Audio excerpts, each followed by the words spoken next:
শ্রীলঙ্কার বিপক্ষে পুরো সিরিজে ব্যাটিং ভালো হয়নি। টেস্ট সিরিজের পর ওয়ানডে সিরিজেও একই অবস্থায় কেটেছে।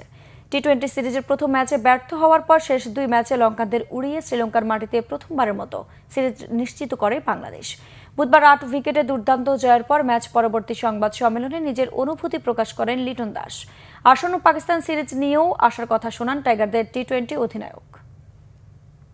যে কোনো সিরিজ জয় এটা একটা ভালো ফিলিংস অ্যাজ এ ক্যাপ্টেনের জন্য, এবং আমার মনে হয় আপনারা অনেক খুশি অ্যাজ এ বাংলাদেশি ফ্যানরা, যারা ক্রিকেট লাভার তারা অনেক খুশি যে আমরা শ্রীলঙ্কার মাঠে এসে ম্যাচ জিততে পারছি। আমি জানি বা আমরা বিলিভ করি শাক মেহেদীর যে স্কিল আছে,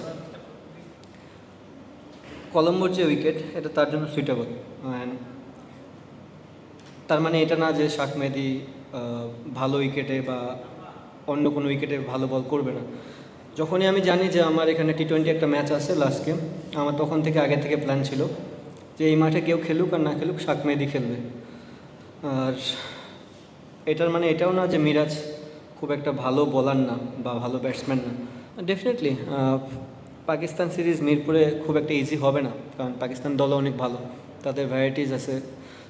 এবং সবচেয়ে বড় প্লাস পয়েন্ট হচ্ছে পাকিস্তান টিমের ম্যাক্সিমাম প্লেয়ারই আমাদের বিপিএল খেলে, সো তারা সেই কন্ডিশন সম্বন্ধে জানে। চ্যালেঞ্জ হবে, বোথ সাইডেই চ্যালেঞ্জ হবে, এবং এটা নিয়েও আমি আশাবাদী যে আমার টিম ভালো ক্রিকেট খেললে আমরা ম্যাচ জিততে, স্মার্ট ক্রিকেট খেললে আমরা ম্যাচ জিততে পারবো।